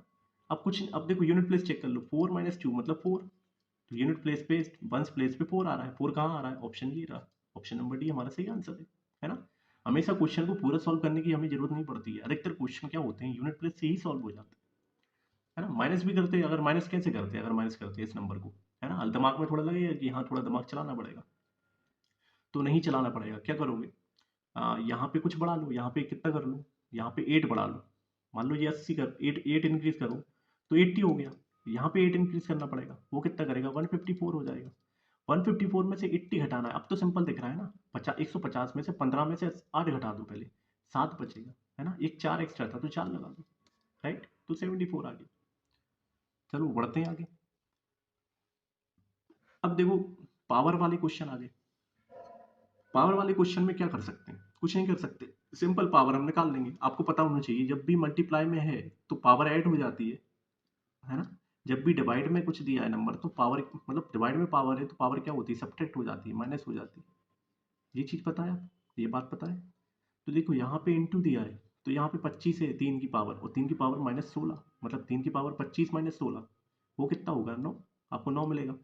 ऐसे ही यहाँ पे पावर प्लस हो जाएगी, 9 प्लस ये 18 ऐड नहीं करेंगे, क्यों नहीं करेंगे, क्योंकि इसके 3 को 3 के फॉर्म में कन्वर्ट करना पड़ेगा, मतलब 3 की पावर पहले बनाना पड़ेगा, हमें बेस सेम चाहिए, सब जगह देखो 3 3 है तो इसको भी 3 बनाना पड़ेगा। तो 3 का क्या होता है, 3 का क्यूब 27 होता है, तो 3 की पावर 3 है ये, और होल पावर कितनी है, 18, मतलब 3 इंटू 18 वो कितना होगा, 54, मतलब 54 में 9 ऐड होगा। 9 ऐड करोगे, क्या करोगे, हमेशा देखो, अब ऐड करना बताता हूँ, जब भी 9 ऐसा कुछ लिखा हो ना तो ऐड करना बताता हूँ। यहाँ देखो, मान लो कोई भी नंबर, मैं ऐसे 3 4 नंबर ले रहा हूँ, जैसे मान लो ये था 13, ये था 26, और एक ले लिया मैंने 67, है ना। मैंने कहा इसमें मुझे 9 ऐड करना है, मैंने कहा इसमें भी मुझे 9 ऐड करना है, इसमें भी मुझे 9 ऐड करना है ना, ऐड करना है, हम ऐड कर रहे हैं, राइट। तो जब ऐड कर रहे हैं तो क्या आना चाहिए, है ना। दिमाग में थोड़ा लगता है ना, कई बार देखो 9 हमेशा दिमाग में कंफ्यूजन क्रिएट करता है, मैं समझ सकता हूँ इसको। तो कैसे ऐड करें, तो देखो, आप जब भी 9 ऐसा दिखेगा, 9 तब भी दिखे कि किसी नंबर में जुड़ रहा है, या फिर ऐसा दिख रहा है कि 29 जुड़ रहा है, मतलब आगे कुछ भी नंबर आ जाए उससे फर्क नहीं पड़ता, फर्क पड़ता है इस 9 से। अब देखो 13 ऐसा है, ऑड नंबर है, मतलब कुछ भी नंबर है, आप ये समझो कुछ भी नंबर, 13 है, इसमें 9 जोड़ना है, तो आप 9 पे ध्यान नहीं दोगे, आप किस चीज़ पे ध्यान दोगे, इस 3 पे ध्यान दोगे, इस 3 पे ध्यान दो। ये 13 था तो जो हमारी आंसर वाली वैल्यू होगी वो हमेशा इससे एक नंबर कम आएगी। आप करके देख लो, जैसे कि ये सिंपल था, आपको पता है 13 में आपने 9 जोड़ा तो आपको मिला 22। अब देखो इसकी यूनिट प्लेस, ये 13 में 3 था, इसकी यूनिट प्लेस में 2 है, तो इससे एक कम आया कि नहीं, आया ना, आ गया। बस हमेशा ध्यान रखो जब भी 9 ऐड हो रहा है तो जो जिसमें ऐड हो रहा है उसकी यूनिट प्लेस, उसकी सिंगल प्लेस, वंस प्लेस पे जो भी नंबर होगा उससे आंसर में एक कम ही आएगा। अब जैसे 26 में 9 ऐड कर दो तो आपको मिलेगा 35। देखो यहाँ 6 था, यहाँ 5 आया, आया कि नहीं। बहुत ही सिंपल चीज़ बता रहा हूँ, मतलब कभी 9 से कन्फ्यूजन क्रिएट ही नहीं होगी आपके दिमाग में, है ना। या यहाँ पे आप बढ़ा दो, कोई भी नंबर बढ़ा दो, 2 बढ़ा दो, है ना, तो एक्चुअल में आप ऐड तो 9 ही कर रहे हो ना, इसकी इसकी प्लेस में आप 9 ही ऐड कर रहे हो, पहली प्लेस में तो 9 ही ऐड होगा, है ना। तो यहाँ पे भी क्या आ जाएगा, अब कुछ नहीं होना, अब यहाँ पे 32 आ जाएगा, मतलब यहाँ कितना हो गया, 42 आ गया, यहाँ पे 42 आ जाएगा, लेकिन नंबर तो चेंज नहीं होगा ये वाला। देखो 3 था यहाँ पे तो यहाँ पे 2 हो गया, मतलब एक कम हो जाएगा, मतलब आप इस आपके दिमाग की कैलकुलेशन स्पीड बढ़ जाएगी अगर इस चीज़ को समझ गए। ऐसे ही देखो यहाँ 67 था, यहाँ पे 9 था, तो जब यहाँ पे ऐसा था तो आप एक नंबर कम आएगा, आपको ये तो पता चल गया कि यहाँ एक नंबर कम आएगा, तो 7 से एक कम आएगा, मतलब क्या आएगा, 6 आएगा, है ना। और देखो यहाँ पे आप ऐड कर रहे हो तो मतलब यहाँ से एक डेट तो बढ़ना ही है, तो वो कितना हो गया, 76, राइट। इस तरीके से अब मान लो कोई नंबर है जैसे 123, अब मैं बड़ा थोड़ा सा बड़ा नंबर ले रहा हूँ, इसमें आपको कोई 9 ऐड करना था, है ना, इसमें 9 ऐड करना तो क्या करोगे, इससे तो एक ही कम आएगा, मतलब इस वाली डेट से जिस नंबर में ऐड कर रहे हो उसकी पंच प्लेस से एक नंबर हमेशा कम आता है, जब भी जोड़ते हैं 9 तो एक कम आता है, मतलब 2 तो यहाँ आना ही आना है, राइट। जब 2 आना है तो 132, सिंपल, सिंपल समझ आ रहा है ना। इस तरीके से नंबर जोड़ा करो, ऐसे यहाँ पे जो भी नंबर आएगा वो क्या आएगा, एक कम इस नंबर से कम आएगा, मतलब 63, राइट। तो ऐसे अब हमारा राइट आंसर यहाँ पे क्या हो गया, ऑप्शन नंबर सी, ठीक है। कॉमन सेंस वाली चीज है, बस थोड़ा सा दिमाग लगाना है। चलो आगे बढ़ते हैं। देखो 35% लिखा है 300 का, या 300% लिखा है 35 का, बात एक ही है, क्यों, क्योंकि नीचे आप परसेंट हटाओगे नीचे 100 रहेगा, तो 100 तो इसके नीचे भी है, तो परसेंट इसके ऊपर भी चढ़ सकता है, इसलिए बोलते हैं कि 35% 300 का निकाल लो या 300% 35 का निकाल लो, बात एक ही है। यहाँ पे लिखा है 961, 961 किसका रूट होता है, 31 का, स्क्वायर रूट अच्छे देखो, स्क्वायर अच्छे से याद करो, 50 तक, 55 तक, 60 तक याद होना बिल्कुल ज़रूरी है, क्योंकि इससे क्या होता है आपकी कैलकुलेशन तो बढ़ती ही है, साथ में अरिथमेटिक के क्वेश्चन ईजी हो जाते हैं, डीआई के क्वेश्चन आसान हो जाते हैं, मल्टीप्लिकेशन आसान हो जाता है ना। तो उसकी ट्रिक, उसके एप्लीकेशन है, उसके उपयोग हैं, उपयोग आना बहुत ज़रूरी होता है। चीज़ें याद कर लेना तो आसान है, लेकिन उसका उपयोग करना बहुत मुश्किल है। लोग बाग क्योंकि उसमें दिमाग नहीं लगाते। तो वो उस पे भी हम लेक्चर्स आगे चल के बनाएँगे, काफ़ी सारे बनाएँगे। इतने अच्छे लेक्चर्स डिज़ाइन करेंगे कि जिससे मतलब जो पेड में भी आपको शायद मिल जाता होगा, अच्छी बात है, लेकिन नहीं मिलता होगा ना, तो भी मिलेगा आपको, फ्री ऑफ कॉस्ट मिलेगा। ये 31 का होता है। ये किसका स्क्वायर होता है? 5 का, है ना? अंडर रूट 25 किसका होता है? 5 का। मतलब यहाँ तो वैल्यू जो भी आना है वो क्या आना है भाई, यहाँ माइनस करोगे तो आप 30 में से 5 माइनस करो, 25, एक एक्स्ट्रा है 26, है ना? 26 मिल गया। यहाँ पे 35 इंटू 3 करो 105, ये स्पेशल नंबर है। जैसे कि 11 इंटू 12 कितना होता है? मैंने कहा 132। देखो जितना ज़्यादा प्रैक्टिस करोगे नंबर याद हो जाएंगे ऑटोमेटिक। कुछ कुछ ऐसे नंबर रहते हैं जो फ्रिक्वेंट यूज होते हैं, इनको याद कर लेना चाहिए। क्यों कर लेना चाहिए? क्योंकि ये बार बार यूज होते हैं, अरिथमेटिक के क्वेश्चन में कई बार आते हैं। तो ये सिंप्लीफिकेशन में भी आते हैं, नंबर सीरीज में भी आते हैं। तो जैसे 11 इंटू 12 132, जैसे 12 इंटू 13 156, है ना? ऐसे ही 12 इंटू 15 कितना होता है भाई? मैंने कहा 180। मतलब कुछ ऐसे नंबर हैं जो स्पेशल नंबर हैं, बहुत रिपीट होते हैं। ऐसे ही 35 इंटू 3 आपको बहुत ज़्यादा देखने को मिलेगा, तो 105, है ना? तो परसेंट निकालने नहीं पड़ा, डायरेक्ट आ गया 105। ये x माइनस 105 है। आप इस तरफ ले जाओगे तो ये अगेन क्या बन जाएगा? 105 प्लस 26 131, है ना? तो हमारा राइट आंसर क्या होगा ऑप्शन नंबर पे? चलो आगे चलते हैं। देखो आगे क्या है, 40 का एक गुना, और ये 0.5 है। 0.5 मतलब क्या होता है? देखो यहाँ से ध्यान से देखो, 0.5 में पॉइंट हटा दूँ, नीचे 10 हो गया। मतलब इसकी वैल्यू जो आ गई वो 1/2 आ गई ना? मतलब इस तरीके से मैं कह सकता हूँ कि यहाँ जो भी नंबर होगा उसका आधा करना है। यही होता है ना, उसका आधा करना है। तो इसका मतलब 40 का पहले एक है, एक गुना, तो वो क्या होगा? 40 का 1 टाइम 40 ही होगा। लेकिन फिर बोला है कि 0.5 मतलब 40 का आधा, वो कितना होता है? एक तरीके से आधा ही तो पूछ रहा है। 0.5 आधा होता है, 40 का आधा 20। तो 40 पहले था, 20 और जोड़ दो 60, ऐसे निकाल दो। ऐसे ही देखो 36 का आधा मतलब 18, है ना? अब आपको मल्टीप्लाई नहीं करना पड़ेगा, सिर्फ दिमाग में ये ध्यान रखना कि इस नंबर का आधा करना है, हमें तो कुछ नहीं करना, कोई भी नंबर हो आधा कर देंगे। ऐसे ही देखो ये प्लस का था, इस तरफ जाएगा माइनस का 80, मतलब ये ओवरऑल कितना मिला? माइनस के 36। 60 माइनस 36 वो क्या मिलेगा? 24, राइट? तो हमारा 24 राइट आंसर हो जाएगा, ऑप्शन नंबर डी। अब देखो यहाँ पे दिया है, क्या दिया है? 125%, 175%, ठीक है? तो मैं क्या करूँ? देखो मैं यहाँ पे 25, आपको ऐसा कुछ नहीं दिख रहा कि यहाँ 25 है, इसमें भी 25 है, इसमें भी 25 है, और इसमें भी 10 है, इसमें भी 10 है कॉमन। तो मैं देखो 25 कॉमन निकाल रहा हूँ, इंटू में 10 कॉमन निकाल रहा हूँ, परसेंट भी कॉमन निकाल रहा हूँ, है ना? दोनों में परसेंट था। तो यहाँ अंदर क्या बचा? 5, मतलब 5 बचा, और यहाँ कितना बचा? 6। तो 5 इंटू 6 करोगे क्या मिलेगा? 30। ऐसे यहाँ कितना बचा? 7। यहाँ कितना बचा? 4। 7 इंटू 4 करोगे 28, राइट? बराबर क्वेश्चन मार्क 29, है ना? इंटू में ये कितना हो गया? 58, राइट? अब देखो 25%, नीचे 100 है, नीचे 100 है ना? तो एक जीरो से एक जीरो काटोगे आप, तो नीचे 10 बचा, राइट? 10 बचा ना? तो ये क्या क्या करोगे आप? 5 से कट करोगे, 5 से 2 बार कट करोगे। ऐसे ही ये 5 से 5 बार कट करोगे, राइट? ये 2 से कितनी बार कट करोगे? 29 टाइम्स। अब देखो 29 यहाँ भी था, यहाँ भी था, तो ये इनटू में था, इस तरफ जाएगा डिवाइड में, तो 29 से 29 कट जाएगा, तो क्वेश्चन मार्क की वैल्यू मुझे क्या मिल गई? 5, है ना? Right answer would be option number C. ठीक है, अच्छे से क्लियर है? चलो आगे बढ़ते हैं। अब देखो यहाँ पे इस क्वेश्चन में थोड़ा सा ध्यान से देखना, थोड़ा हल्का सा गलत कर सकते हो। कैसे? यहाँ पे देखो ब्रैकेट लगा है, और यहाँ पे भी होल ब्रैकेट लगा है ना? तो ऐसा नहीं करना कि इस नंबर को उठा के इस तरफ ले जाओ और फिर सॉल्व करो, तो आंसर नहीं आएगा, आंसर गलत आएगा, है ना? कभी आंसर तक पहुंच ही नहीं पाओगे। तो हमें पहले ब्रैकेट इस अंदर की वैल्यू को सॉल्व करना पड़ेगा, पहले इसको, और फिर इस वैल्यू को सॉल्व, जो भी आंसर आएगा फिर इसको सॉल्व करना पड़ेगा, तब जा करके फिर यहाँ होगा जो भी होगा। तो देखो ये रूट में किसके है? ये इसके रूट में, राइट? इस वाले पोर्शन के रूट में, और क्यूब रूट है।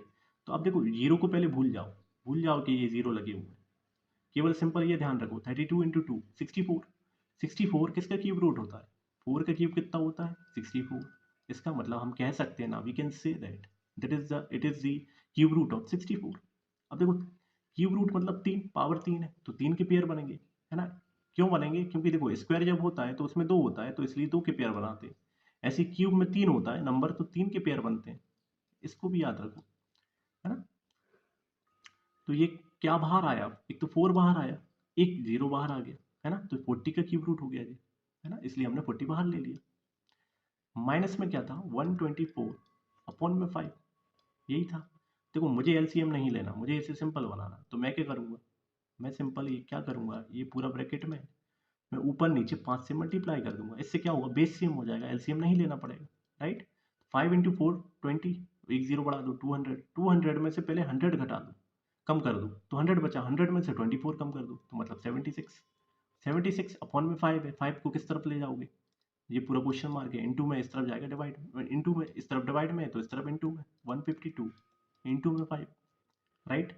अब एक बात बताओ, 70 का डबल कितना होता है, 140, 6 का डबल 12, 140 प्लस 12 152, मतलब कि ये 76 से ये 152 टू टाइम्स कट जाएगा, है ना, इसका डबल है ये, तो क्वेश्चन मार्क की वैल्यू कितनी आ गई, 2 इंटू 5 10, राइट। हमें आंसर क्या मिल गया 10, वहाँ कहाँ है, ये रहा ऑप्शन नंबर ए, हमारा राइट आंसर हो जाएगा।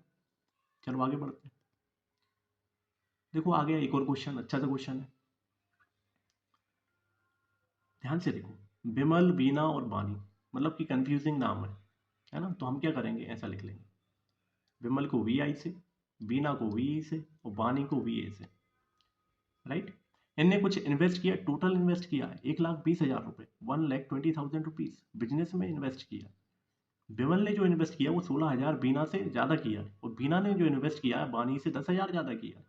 मतलब हमें बानी का और कुछ बानी का दिया है क्या, नहीं दिया है, तो मतलब बानी को हम क्या मान लेंगे, कुछ भी मान लो, एक्स मान लो, है ना। बीना ने 10,000 ज़्यादा किया है, इसका मतलब इसने एक्स से 10,000 ज़्यादा किया। तो देखो 1000 को क्या बोलते हैं, एक तरीके से 1000 को क्या बोलते हैं, बराबर के, आपने देखा होगा 10 के, आप यूट्यूब पे देखते होगे 10 के 200 के ऐसा लिखा रहता है, तो के का मतलब होता है 1000, तो यहाँ पे 10,000 को मैं लिख रहा हूँ के, मतलब 10 के, ठीक है।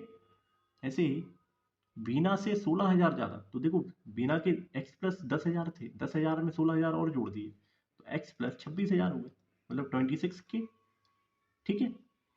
तो इनका टोटल देके रखा है ये, इनका टोटल देके रखा है ये, तो क्यों ना मैं इन तीनों को टोटल ऐड कर दूं, तो देखो x plus x plus x 3x, 26 plus 10 36, है ना, 36 के, है ना। तो इस 3 जीरो को आप क्या मानोगे के, यहाँ पे मैंने किया प्लस का था 36 के, 36 के को उठा के उस तरफ ले गया, तो ये क्या हो गया 36 के, यहाँ पे माइनस हो गया, राइट। और ये 3x मतलब ये 3x के इक्वल है, ये पूरी वैल्यू 3x के इक्वल है।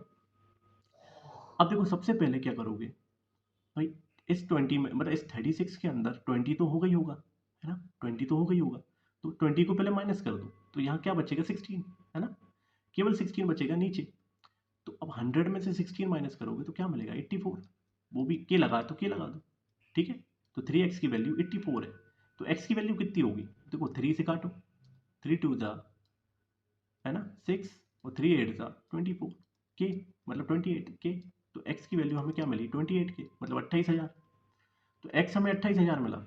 अब देखो हम यहाँ पे वैल्यू रख देंगे, तो हमें एक्चुअल वैल्यू मिलेगी कि इन्होंने कितना इन्वेस्ट किया था एक्चुअल में, वास्तव में, रियल में। तो देखो सबसे पहले 28 में 26 जोड़ना है, तो पहले क्या करोगे, देखो यहाँ 26 था, तो यहाँ 2 हटा दो, पहले 2 को भूल जाओ, 26 प्लस 26 क्या होता है 52, 52 में 2 वापस लेके आओ तो 54, मतलब ये कितना हो गया 54,000, है ना। ऐसे ही 28 में 10 जोड़ना है 38,000, अब यहाँ पे तो वही रहेगा 28,000, राइट। अब देखो ओवरऑल हमें प्रॉफिट दे के रखा था 80,000, यहाँ लिख लो 80,000 हमें ओवरऑल प्रॉफिट दे के रखा था, है ना। पूछा क्या था, विमल का पूछा है हमसे प्रॉफिट कितना होगा, तो विमल कहाँ था सबसे ऊपर, तो अब देखो हमें इनका रेशियो निकाल लेते हैं, ये क्या था इन्वेस्टमेंट इनटू टाइम बराबर प्रॉफिट होता है, तो देखो 1000 से 1000 तो वैसे ही कट गया, कट गया, यहाँ 2 से कटेगा 27 टाइम्स, 2 से कटेगा 19 टाइम्स, और ये 2 से कटेगा 14 टाइम्स, है ना। इन तीनों को जोड़ दो, क्योंकि इन तीनों को ऐड करोगे तो वो किसके इक्वल है, ये प्रॉफिट का रेशियो आ गया, ये टोटल प्रॉफिट किसके इक्वल है 80,000 के, है ना। तो हमें इस तीनों को जोड़ना पड़ेगा, तो देखो ये 19 था, इस 27 में से एक उठा के इसको दे दो, तो ये 20 हो गया, 20 में 26 जोड़ोगे 46, 46 में 16 जोड़ोगे तो कितना होगा 60, राइट। 60 की वैल्यू हमारे पास 80,000 आ गई। हमसे पूछा क्या है 27 की वैल्यू, मतलब विमल को कितना मिला, तो विमल कितना मिला 27। अब हमें सब करना है, तो क्या करेंगे, बहुत आसान हो गया, देखो 3 से काटो ये 9 टाइम्स, 3 से काटो ये 20 टाइम्स, एक जीरो से एक जीरो उड़ा दो, 2 से काटो 4 टाइम्स, है ना। और 1 2 3 3 जीरो लगा दी, 4 इंटू 9 किया 36 मिल गया, 36 के मतलब 36,000, राइट। तो विमल को कितने मिले? 36,000 रुपये मिले। ऑप्शन नंबर सी हमारा राइट आंसर हो गया। अच्छे से क्लियर है आपको? चलो आगे बढ़े। अब हमारे पास बहुत ही बेहतरीन बढ़िया पजल आ गई है। पजल में ट्रिकी वर्ड्स हैं, उन वर्ड्स को अगर समझ गए तो पजल बहुत आसान हो जाएगी। दिखने में छोटी है मगर बहुत खोटी है ना। तो इसको पढ़ते हैं। 6% AJMOQZ, है ना, 6%। ट्राइंगुलर टेबल पे बैठे हुए हैं, लेकिन क्या बोल रहे हैं कि हर एक कॉर्नर पे 2 व्यक्ति बैठे हुए हैं। अब यहाँ से थोड़ी सी कंफ्यूजन हो गई ना। सोचो दिमाग में कि ट्राइंगुलर टेबल है, 3 कॉर्नर, ट्राइंगुलर टेबल में कितने कॉर्नर होंगे? 3, और 3 हर एक कॉर्नर पे 2 बैठे हैं, तो वो कैसे बैठ रहे होंगे? अब यहाँ से थोड़ा सा लग रहा है ना, दिमाग में लगेगा, घूमेगा, लेकिन आउटसाइड फेस कर रहा है ना। तो हम सबसे पहले क्या करते हैं, देखो ड्रॉ कर लेते हैं। ये बना ली हमने हमारा ट्राइंगुलर टेबल। इसमें हमने 3 कॉर्नर जो हमें दिख रहे थे वहां पे ड्रॉ कर दी। आउटसाइड फेस किए तो हमने उसकी डायरेक्शन भी फिक्स कर दी। आगे क्या लिखा था? जबकि 3 व्यक्ति ऐसे हैं BCD, ये कहाँ पे बैठे हैं? मिडिल मतलब बीच में बैठे हैं, और ये सेंटर की तरफ फेस कर रहा है, तो 3 हमने बैठा दिए यहाँ पे, ये यहाँ पे अंदर फेस कर रहा है, ठीक है। अब देखो एक हम बना लेते हैं पॉसिबल डायग्राम, क्योंकि हमें दो दो बिठाना है तो कहीं ना कहीं कंफ्यूज हो सकते हैं, इसलिए हम एक पॉसिबल डायग्राम भी बना लेते हैं। और यहाँ पे भी हम वही करते हैं सेम, कि 3 हम बिठाएंगे बीच में, और बाकी के 3 हमने बिठा दिए कॉर्नर पे जो आउटसाइड फेस कर रहे हैं। बीच वाले कहाँ थे? इनसाइड फेस कर रहे हैं। BCD जो है ना, मतलब 3 इनसाइड फेस कर रहे हैं तो वो दे के रखे हैं BCD, मतलब यहाँ 3 जो है वो BCD ही आएंगे, इसके अलावा कोई नहीं आएगा, ठीक है। तो A जो है यहाँ पे, A किसके साथ नहीं बैठा है? O और Q के साथ, मतलब यहाँ पे लिखो A किसके साथ नहीं बैठा है? O और Q के साथ, क्रॉस कर दिया।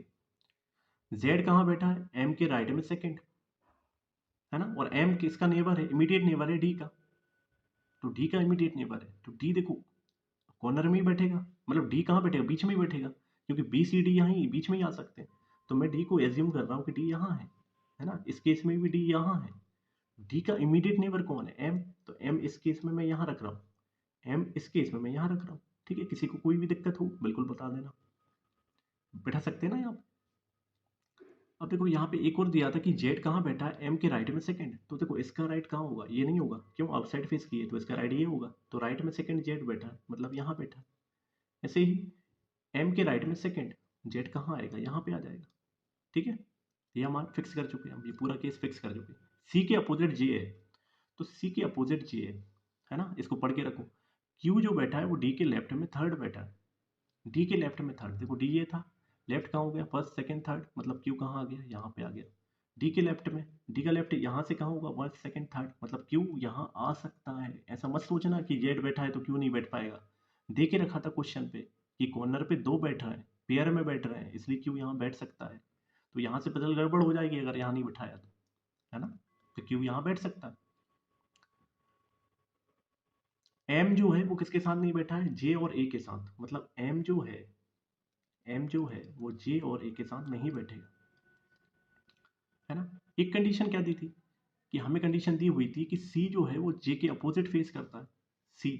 तो सी अगर जे के अपोजिट फेस करता है, देखो सी को अगर यहाँ बिठाया तो मैं यहाँ पे जे बैठा सकता हूँ, सी को यहाँ बिठाया तो मैं कहाँ बैठा सकता हूँ? जे को यहाँ नहीं बैठा सकता, क्यों? क्योंकि एम के साथ जे नहीं बैठ रहा है ना, इसलिए सी को यहाँ नहीं बैठा सकता। सी को कहाँ बैठाऊंगा? यहाँ पे, है ना, क्योंकि सी के लिए 2 ही पोजीशन है, एक तो यहाँ एक यहाँ, और कहीं तो बैठ ही नहीं सकता, क्योंकि इनसाइड फेस कर रहे थे BCD।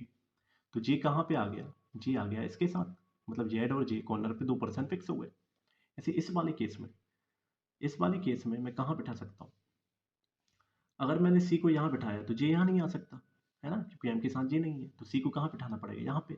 और जे कहाँ पे आएगा? डेफिनेटली जे यहाँ पे आ जाएगा, ठीक है।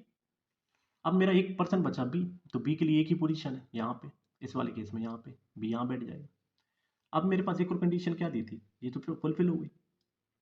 ए के साथ ओ और क्यू नहीं है, तो देखो ए कहाँ आ सकता है इस वाले केस में? देखो ए यहाँ नहीं आ सकता, है ना? यहाँ पे 2% बैठ चुके हैं, तो ए के लिए एक ही पोजीशन बची, वो क्या? ये वाली, ठीक है? लेकिन यहाँ पे देखो ध्यान से, एम के साथ ए नहीं आ सकता, इसका मतलब ए यहाँ भी नहीं आ सकता। अब कहाँ जाएगा? तो मतलब ये वाला केस तो हमारा गलत हो गया, क्योंकि ए क्यू के साथ तो वैसे ही नहीं आ सकता। यहाँ पे 2% बैठ चुके हैं, तो ए की पोजीशन बची थी कि ए यहाँ आना चाहिए, जबकि एम के साथ ए नहीं बैठ रहा है, इस वजह से ये वाला केस तो हमारा गलत हो गया। अब इस वाले केस को देखते हैं। देखो ए यहाँ 2% बैठे हैं, ए यहाँ नहीं बैठ सकता, तो ए यहाँ या यहाँ बैठेगा, तो एम के साथ ए आ नहीं सकता, तो ए कहाँ आएगा? यहाँ पे आ जाएगा, राइट? अब 1% और बचा है, तो 1% हमारा कौन बचा है वो देखते हैं। तो ए हो चुका, जे एम ओ क्यू जेड, ओ बचा है, तो ओ कहाँ बैठाएंगे? यहाँ पे बैठा देंगे, राइट? तो ये हमारी पजल सॉल्व हो गई इस तरीके से। अच्छे से एक एक चीज क्लियर है आपको? अगर क्लियर नहीं है तो एक बार और रिवाइंड करना, आराम से देखना, बिल्कुल क्लियर होगी, बिल्कुल बनेगी, बेशक बनेगी, है ना? क्वेश्चन कुछ भी पूछ सकते हैं। अब इसमें क्वेश्चन क्या पूछा था? देखो कौन बैठा है ओ के लेफ्ट में, थर्ड कौन बैठा है? तो ओ का लेफ्ट कौन सा होगा? ये होगा, ये नहीं होगा। ओ का लेफ्ट, क्योंकि ये आउटसाइड फेस की है, तो ओ का left third, first second third, B बैठा है, तो यहाँ पे कौन बैठेगा? थर्ड, बी बैठ जाएगा। ये राइट आंसर हो जाएगा, ठीक है? चलो नेक्स्ट हम देखते हैं। नेक्स्ट देखते हैं एक और बहुत ही अच्छी बढ़िया सी पजल।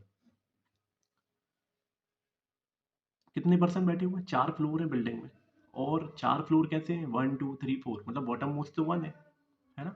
ऐसी फ्लैट दे के रखे हैं, मतलब कि फ्लैट कैसे दे के रखे हैं? बेस्ट, ईस्ट के बेस्ट में, बेस्ट के ईस्ट में 2 फ्लैट है ना? एक फ्लैट के बेस्ट में दूसरा फ्लैट है।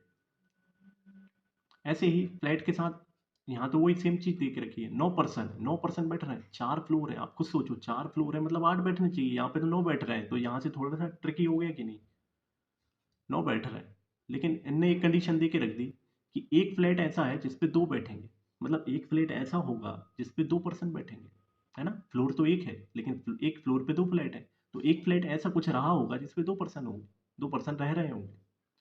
यहाँ से क्वेश्चन स्टार्ट हो गया। अब हम बनाते हैं, जैसे मैं यहाँ पे ड्रॉ कर 4 फ्लोर बना लेते हैं, 1 2 3 4, ऐसे ही फ्लैट 1 फ्लैट 2, राइट? ये एक केस बना, एक केस हम लेके चलते हैं, फ्लैट 1 फ्लैट 2, फ्लैट 2 के बेस्ट में फ्लैट 1 है। 4 फ्लोर है, तो हमने 4 फ्लोर ड्रॉ कर लिए, है ना? और ये कंफ्यूजन क्रिएट ना हो, तो इसलिए हम यहाँ पे ग्रिड लाइंस बना लेते हैं। देखो आर कहाँ रह रहा है? आर रहता है एम के जस्ट नीचे वाले वाले फ्लोर पर, तो इसको समझना, जस्ट नीचे वाले फ्लोर पे, इसका मतलब ये नहीं है कि आर अगर यहाँ बैठा है तो जस्ट नीचे, मतलब एम यहाँ बैठा है तो जस्ट नीचे आर यहाँ बैठ जाएगा। क्यों नहीं बैठेगा? इसलिए नहीं बैठेगा क्योंकि ये तो फ्लैट हो गया, ये तो एक फ्लैट है, फ्लोर की बात हो रही है, ये पूरा फ्लोर है, तो आर यहाँ भी तो आ सकता है ना? बिल्कुल कंफ्यूज नहीं होना है, एक एक स्टेटमेंट को बहुत ही बारीकी से पढ़ो, बारीकी से समझो। तो हमने यहाँ पहले कंडीशन लिखी आर, एम के नीचे जस्ट आर है, तो एम के जस्ट नीचे हमने लिखा आर, है ना? ये नहीं पता कि आर एग्जैक्ट फ्लैट में है ना? एग्जैक्ट अगर फ्लैट बोला होता तो आर यहाँ आ जाता। अगर बोलते कि एम के जस्ट नीचे वाले फ्लैट में आर है, तब तो ठीक था कि एम के जस्ट नीचे ही आ जाता, लेकिन फ्लोर बोला है। अब देखो एक फ्लोर है किसके बीच में? आर और एस के बीच में, तो एक फ्लोर हमने लिख लिया आर और एस के बीच में। टी और एन का जो फ्लैट का जो फ्लोर है ना, वो कौन सा है? वो सेम है, लेकिन टॉप नहीं है, टॉप पे नहीं बैठेंगे, तो टी और एन कहाँ बैठेंगे? ऐसे बैठेंगे, है ना? इनका टॉप नहीं है, ये लिख लो कि टॉप पे नहीं आते हैं। जो 3% रह रहे हैं, जिस फ्लोर पे रह रहे हैं वो थर्ड फ्लोर है, इसका मतलब हमें ये पता चल गया कि 3% थर्ड फ्लोर पर ही है। ये पता चल गया कि इस पे 3% है। अब कहाँ किस फ्लैट में कौन से 2 है वो नहीं पता, लेकिन ये पता चल गया कि 3 पर ही 3 है। के का जो फ्लैट है वो एम के ईस्ट में, अब हमें फिक्स हो गया कि एम के ईस्ट में कौन आएगा? के आएगा, मतलब एम एग्जैक्टली फ्लैट 1 में बैठेगा। पी और आर जो है वो सेम फ्लोर पे नहीं है, और पी किसके नीचे? टी के नीचे। इसका मतलब टी के नीचे तो ये पता चल गया कि पी है, लेकिन एग्जैक्ट नीचे वाले ही फ्लैट में ये नहीं है, ये फिक्स नहीं है ना? पी और आर का जो है फ्लोर सेम नहीं है, मतलब पी के साथ आर नहीं बैठेगा, है ना? राइट? और आर जो है वो किसी के भी साथ फ्लैट शेयर नहीं करता। इसका मतलब क्या हुआ कि आर अकेला ही है, आर सिंगल पर्सन है, आर के साथ कोई भी नहीं बैठेगा। एन कहाँ पे रह रहा है? एस के जस्ट ऊपर वाले फ्लैट में। देखो फिक्स हो गया कि एस के जस्ट ऊपर वाला फ्लैट किसका है? एन का है, ये फिक्स हो गया। और आर जो है वो टी के जस्ट ऊपर नहीं है, मतलब टी के जस्ट ऊपर वाला फ्लैट आर का नहीं होगा, है ना। ये फिक्स, ये दे के रखा है कि जस्ट ऊपर वाला फ्लैट आर का नहीं हो सकता। ये हमारी कंडीशन हो गई, ये हमारी पजल यहाँ से हमने खत्म कर दी। अब हमें कुछ नहीं करना, इसको फुलफिल कर देंगे, एक हमारा आंसर निकल आएगा। तो देखो मैं सबसे पहले किसको बिठाऊं, तो मैं देखो एम को बिठा के देख रहा हूँ सबसे ऊपर। क्यों? क्योंकि यहाँ पे देखो थोड़ा गैप भी दिख रहा है और मैं एम को बिठा भी सकता हूँ क्योंकि फिक्स दे के रखा है। तो एम तो एग्जैक्ट यहाँ पे बिठा के देख रहा हूँ कि एम के ईस्ट में तो के यहीं आएगा, है ना, और कहीं नहीं आ सकता। एम के जस्ट नीचे वाले फ्लोर पे कौन था? आर था। तो देखो आर यहाँ भी हो सकता है, और एक केस में अगर एम यहाँ बनाऊँ, के यहाँ बनाऊँ, तो आर यहाँ हो सकता है। बस दो ही कंडीशन हो सकती है। और देखो आर और एस के बीच में एक फ्लोर का गैप था, तो एस कहाँ आ सकता है? एस या तो यहाँ आ सकता है या फिर एस यहाँ आ सकता है। जैसे इस वाले केस में एस यहाँ आ सकता है और एस यहाँ पे आ सकता है, ठीक है। तो ये कंडीशन तो फुलफिल कर दी हमने, है ना। 3% थर्ड फ्लोर पे है, तो अभी तो हम नहीं बैठा सकते, कुछ पता नहीं है। बस ये पता था कि आर सिंगल पर्सन है, मतलब आर के साथ कोई नहीं बैठेगा, मतलब 2% यहीं आएंगे। ये पता है आपको कि 2% आप यहीं आएंगे, फिक्स हो गए। ऐसे ही इस वाले केस में 2% यहाँ आएंगे, इस वाले में आर के साथ तो कोई भी नहीं है, और थर्ड फ्लोर पे 3 बैठे हुए, है ना। ये हम फिक्स कर चुके हैं, ये भी हमें पता चल गया इससे। अब क्या कर सकते हैं, देखो टी के नीचे पी है, लेकिन एस के जस्ट ऊपर एन है, और एन और टी साथ में बैठ रहे हैं। तो देखो अगर एस यहाँ है तो एस के जस्ट ऊपर एन रख दूँ, तो टी यहाँ आ जाएगा, और टी के ऊपर आर भी नहीं है, मतलब एस यहाँ बैठ सकता है। तो एस के जस्ट ऊपर एन है, तो मतलब यहाँ एन के साथ टी है, और टी के ऊपर आर भी नहीं है, जैसे एग्जैक्ट ऊपर आर नहीं है, है ना। आर ऊपर है लेकिन एग्जैक्ट ऊपर नहीं है। अगर एस यहाँ बिठाते, देखो एस के ऊपर अगर एन रख देते तो टी यहाँ रखना पड़ता, और टी के ऊपर फिर आर आ जाता, तो फिर गलत हो जाता। इसका मतलब एस यहाँ तो नहीं आएगा। ऐसे ही एस के जस्ट ऊपर एन है, एन के जस्ट बगल में टी है, और टी के ऊपर आर नहीं है, बिल्कुल फिक्स हो गया। यहाँ पे एस मतलब हट जाएगा, एस के जस्ट ऊपर अगर एन रख दिया, टी यहाँ रखा, टी के जस्ट ऊपर आर आ जाएगा, तो फिर वो कंडीशन फुलफिल नहीं हुई, गलत हो गया। और टी और एन टॉप पे भी नहीं है, मतलब ये कंडीशन हम फुलफिल कर दी, सही हो गई हमारी। अब देखो टी के नीचे पी है और पी के साथ आर नहीं है, तो देखो टी के नीचे पी मतलब यहाँ आएगा, इस केस में टी के नीचे पी यहाँ आएगा, राइट। तो ये भी फुलफिल हो गई, और पी के साथ आर भी नहीं आ। अब देखो कौन कौन से पर्सन हमारे रह गए हैं, तो देखो एक रह गया हमारा ओ, और एक रह गया यू। तो ओ और यू कहाँ आएंगे? यहाँ पे आ जाएंगे, साथ में बैठेंगे थर्ड फ्लोर पे। थर्ड फ्लोर पे देखो 3% बैठ रहे हैं, बैठ गए ना, और एक ही फ्लैट में आ गए। अब बताओ, आप मुझे बताओ कौन सा केस सही होगा। अब हमारे पास कोई स्टेटमेंट ही गिवन नहीं है ना, यहाँ पे आके स्टेटमेंट तो पूरे खत्म हो गए। तो केस एक ये बन गया पहला, और एक केस क्या बन गया? ये वाला बन गया दूसरा। अब बताओ कौन सा केस सही है। तो मेरी नज़र में दोनों ही केस बिल्कुल सही है, ये भी सही है, ये भी सही है ना। अब हम क्वेश्चन पे डिपेंड करता है कि क्वेश्चन क्या पूछ रहा है ना। क्वेश्चन जो भी पूछेगा उसके अकॉर्डिंग ही आंसर देना पड़ेगा, राइट। क्योंकि अगर यहाँ स्टेटमेंट ऐसा गिवन होता, एक आध और स्टेटमेंट ऐसा दे देते कि जो एम के जस्ट नीचे आर बैठ रहा है वो मतलब एग्जैक्ट नीचे वाले फ्लैट में बैठ रहा है, तब तो हमारा क्या होता, ये वाला केस गलत हो जाता, ये वाला केस गलत हो जाता, ये सही हो जाता। लेकिन यहाँ पे एग्जैक्ट वो स्टेटमेंट दे के ही नहीं रखा, इस वजह से हमारे दोनों ही केस सही है, ठीक है।